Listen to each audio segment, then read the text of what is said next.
안녕하십니까 성도 여러분. 최성수 목사의 말씀 묵상 시간입니다. 오늘도 주 안에 거하시면서 성령님의 인도함을 받으시길 바라고요. 하나님과 이웃에게 복음에 합당한 반응을 보이며 사시길 축복하며 기도합니다. 오늘 묵상 본문은 시편 119편 81절로 96절까지의 말씀입니다. 나의 영혼이 주의 구원을 사모하기에 피곤하오나 나는 주의 말씀을 바라나이다. 나의 말이 주께서 언제나 나를 안위하실까 하면서 내 눈이 주의 말씀을 바라기에 피곤하니이다. 내가 연기 속에 가죽부대같이 되었으나 주의 율례들을 잊지 아니하나이다. 주의 종의 날이 얼마나 되나이까. 나를 핍박하는 자들을 주께서 언제나 심판하시리이까. 주의 법을 따르지 아니하는 교만한 자들이 나를 해하려고 웅덩이를 팠나이다. 주의 모든 계명들은 신실하니이다. 그들이 이유 없이 나를 핍박하오니 나를 도우소서. 그들이 나를 세상에서 거의 멸하였으나 나는 주의 법도들을 버리지 아니하였사오니 주의 인자하심을 따라 나를 살아나게 하소서. 그리하시면 주의 입의 교훈들을 내가 지키리이다. 여호와여, 주의 말씀은 영원히 하늘에 굳게 섰사오며 주의 성실하심은 대대에 이르나이다. 주께서 땅을 세우셨으므로 땅이 항상 있사오니 천지가 주의 규례들대로 오늘까지 있음은 만물의 주의 종이 된 까닭이니이다. 주의 법이 나의 즐거움이 되지 아니하였다면 내가 내 고난 중에 멸망하였으리이다. 내가 주의 법도들을 영원히 잊지 아니하오니 주께서 이것들 때문에 나를 살게 하심이니이다. 나는 주의 것이오니 나를 구원하소서. 내가 주의 법도들만을 찾았나이다. 악인들이 나를 멸하려고 엿보오나 나는 주의 증거들만을 생각하겠나이다. 내가 보니 모든 완전한 것이 다 끝이 있어도 주의 계명들은 심히 넓으니이다. 이는 주님의 말씀입니다. 아멘. 창조와 종말을 믿는 성도가 말씀을 끝까지 신뢰합니다. 이 제목으로 말씀을 묵상하겠습니다. 시는 시대적 맥락이나 시의 배경을 알지 않으면 이해하기가 쉽지 않습니다. 시편 119편은 하나님의 말씀을 찬양하는 내용으로 잘 알려져 있으나 정작 저자와 저자의 상황에 관해서는 전혀 알려진 바가 없습니다. 학자마다 추측만 무성할 뿐이나 의견이 서로 달라 크게 도움이 되지 않습니다. 그래서 그 배경이 궁금할 수밖에 없는데요. 시에서 드러나 있는 것만으로 분명히 알 수 있는 건요. 시인은 자신이 직면한 어려운 상황에서도 하나님의 말씀에 대한 강한 신뢰를 표현하고 있는 겁니다. 오늘 본문에서 시인은 자기가 처한 상황에 대한 표현을 숨기지 않고 있습니다. 구원을 사모하며 하나님의 위로를 기다리며 자기를 핍박하는 자에 대한 하나님의 심판을 기다리며 지내려 애쓰지만 아마도 바라는 응답이 없어 상태가 매우 안 좋은 것 같습니다. 도와달라고 하고 거의 멸하였다고 하고 연기 속에 가족 부대같이 되었다고 하고 다시 살아나게 해달라고 합니다. 연기 속에 가족 부대같이 되었다는 건요. 우유나 물을 넣을 수 없을 정도가 되었다는 건데요. 거의 쓸모가 없게 된 상태를 말합니다.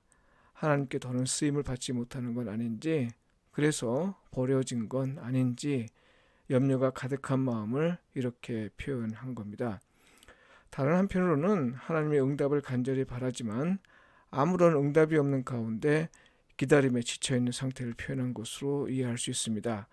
밖으로부터 오는 핍박은 물론이고요.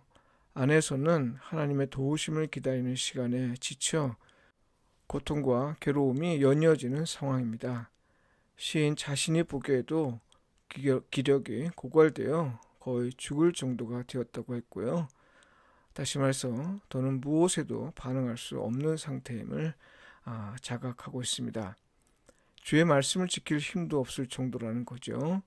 하나님의 말씀을 신뢰하긴 하나 기다림이 한없이 길어지다 보니 더는 살아갈 힘도 없고 말씀을 지킬 힘도 없는 상태. 바로 이런 상태에 시인은 놓여 있습니다. 만일 사람이 죽음을 생각한다면 바로 이런 때가 아닐지 싶습니다.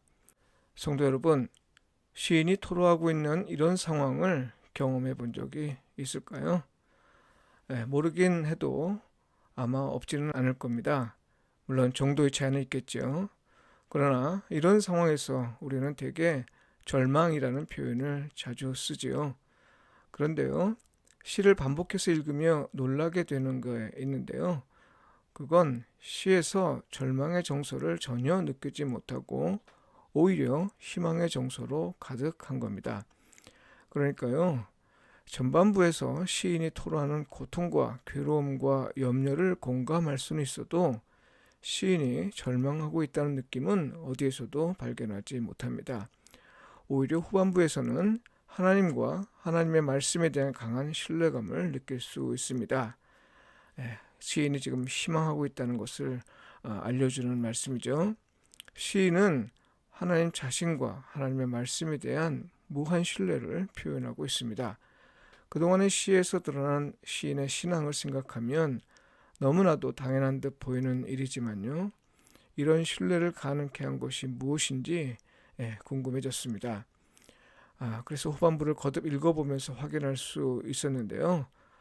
두 가지입니다. 하나는 천지를 창조하신 하나님에 대한 신앙, 곧 창조신앙이었습니다. 특히 90절, 91절, 94절의 말씀에서 그 단서를 찾을 수 있습니다. 시인의 창조신앙에서 핵심은요, 하나님이 세상을 말씀으로 만드셨을 뿐 아니라 영원히 돌보실 것이라는 거고요. 시인 자신이 주의 것이라는 고백입니다. 세상에 대한 하나님의 신실하심을 믿으면서 동시에 자신을 하나님의 소유로 보고 하나님의 자신을 지켜주실 것을 확신한 겁니다. 다른 하나는 종말론적 신앙입니다. 모든 것들의 종말을 말하면서 주의 계명은 심히 넓다고 말하고 있는데요. 이건 하나님의 성실하심과 말씀의 영원성에 대한 믿음에 근거한 고백입니다. 자기를 괴롭히는 사람도, 자기를 힘들게 하는 상황도, 뜻대로 되지 않는 일들도 언젠가는 모두 종말을 맞을 것이지만 세상과 자기 백성에 대한 약속의 말씀은 영원히 지속할 것을 고백하고 있습니다.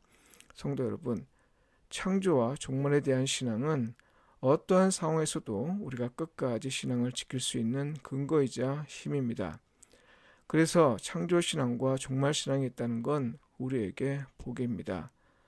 우리는 단지 목적 없이 던져진 생을 살아내는 존재가 아니라는 거죠. 하나님의 형상으로 만들어진 자로서 분명한 목적과 사명이 주어져 있다는 겁니다. 이건 어떤 상황이 우리 앞에 펼쳐져도 변하지 않는 진리이고요. 우리가 어떤 상황 가운데 놓여 있어도 소멸하지 않는 진리입니다.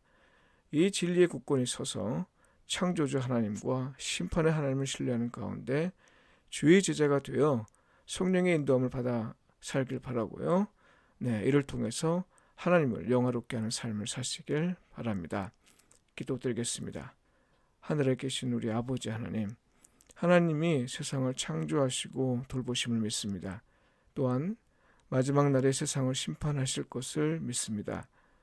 우리가 어떤 상황에 놓여 있더라도 창조신앙과 종말신앙을 잃지 않게 하시어 말씀을 끝까지 신뢰하는 가운데 하나님의 영광을 보게 하소서. 예수님의 이름으로 기도합니다. 아멘.